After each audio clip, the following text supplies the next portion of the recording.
AmaNazaretha asachazile ukuthi amlandela uShembe ngoba wathunywa uNkulunkulu. Zabuye impendulo zathi uNkulunkulu akekho confused ukuthi angafika athuma uJesu aphinde athuma uShembe. Indaba kaNkulunkulu yokuthi wathuma uShembe ayikho eBhayibhelini, but umlando esinawo ebandleni lamaNazaretha ukuthi uShembe ngempela wathunywa uNkulunkulu. Sibe sesifuna iproof yokuthi wena Shembe ngempela na uthunyiwe yini uNkulunkulu. Sesifuna iproof manje kuwe. Le ndaba ifana neyakho uJesu. La khona sebemhlasela bamphathela ombokodo. uJesu sethi ke iproof yokuthi mina ngithunyiwe uNkulunkulu ukuthi nina seniyibonile imisebenzi eminingi engiyenze phambi kwenu. I don't care ukuthi niyavuma noma nivumi, kodwa yona imisebenzi niyibonile engiyenzile. Lolu daba uJesu waphinde waqhubeka nalo uJohane esejele.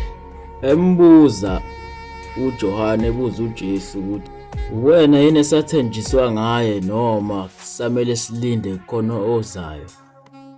uJesu kazange amphendule athi mina ngiwokugcina, akakushongo lokho. Kodwa wathi uJesu hambani nimlandise uJohane lokho enikuzwayo nenikubonile ukuthi izimpumputhe ziyabona, izinyongo ziyahamba, abanochoko bayaphulukiswa, etc. Iyona proof leyo yokuthi uJesu wayethunywa uNkulunkulu. Nalapha ebandleni lamaNazaretha uShembe uzenze zonke lezi zinto. Ingakho uShembe simlandela. NgokweBhayibheli futhi ngingaphinda ngikuvezele ukuthi uJesu uyasho ukuthi kuzofika umuntu onjengoShembe lo igama lakhe lingabhalwanga eBhayibhelini. Siqale nje lapha. Ngiyakucela kuba baniphe omunye umduduzo wokuba hlale kini phakade. Angithi uyabokha highlightiwe ngoyelo omunye umduduzo ahlale kini phakade.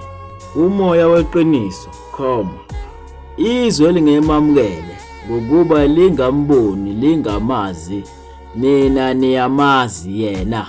Umbuzo ukuthi thina simazelaphi? Simazela kuphi thina? Ngokuba uhlala nani uyakuba kini. According to amaChristian, leli verse bathi uJesu wayesho umoya ongcwele ukuthi uyohlala phakathi komuntu ngomuntu.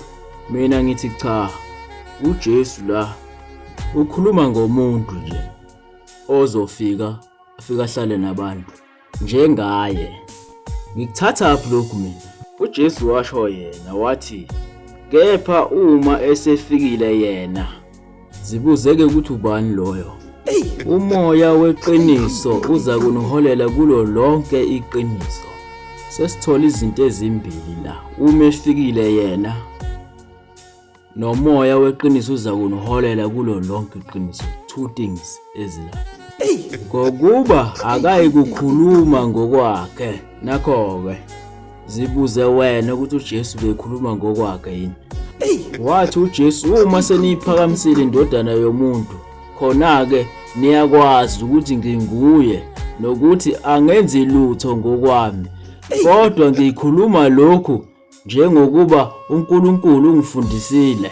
Ngokuba akayi kukhuluma ngokwakhe, naye futhi uzotshelwa uNkulunkulu. Lobo uJesu naye bengakhulumi ngokwakhe, kodwa lokho akuzwayo uyakukhuluma anibikele okuzayo. Uyabona kuthiwa uNkulunkulu ungumoya. Umoya inkinga yawo ukwazi ukukhuluma. Ungasho wena njengamanje ungitshela ukuthi ukuphuma eminyango ukuthi uyayilulwa uze umoya ukhuluma, sekwayizinto enjalo. uJesu wayekhuluma ngomuntu ofana naye ozothunywa njengaye. Indaba yakhe ke thina sizoyikhuluma, ngeke size siyifihle indaba yakhe. Ngoba uJesu washo wathi uyakungikhazimulisa ngokuba uyakuthatha kokwami anibikele kona.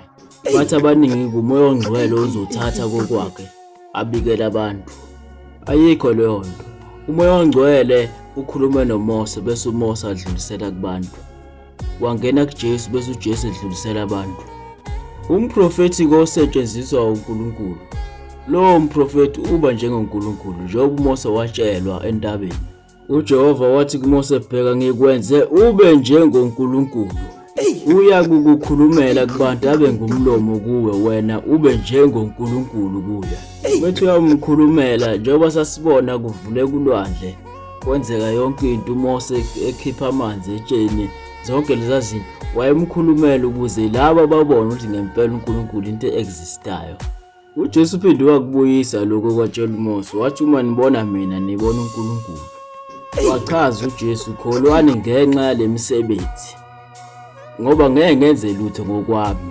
Likufana naleli verse elithi uyakukhulumela kubantu abe ngumlomo kuwe wena ube njengoNkulunkulu kuye. Lethiwa uJesu wayibiza ngoNkulunkulu kulaba bantu. Indaba ke kaShembe mina ngokwami ngi-understanda kanje bese ngiyikholwa ngoba sengibone nama-miracles uShembe awenzayo angeke enziwe umuntu. Nanamhlanje unyazi lusawenza lawo ma-miracles kuze kube namhlanje.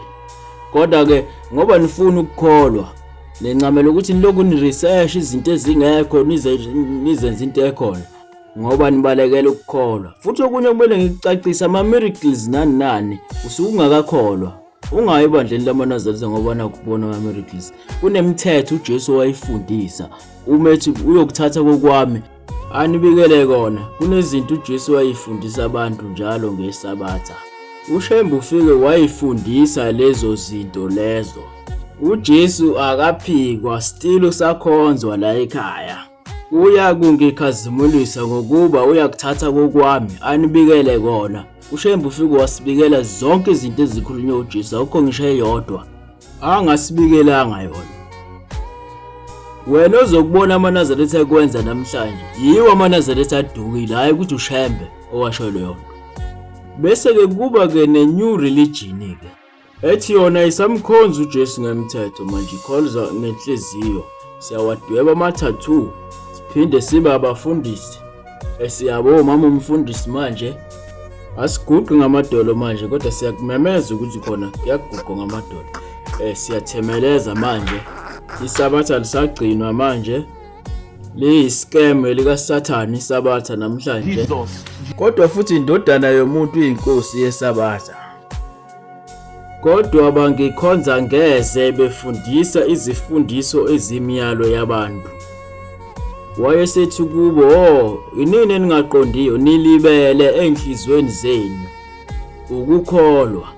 Ukukholwa yikho konke abakushilo abaprofeti.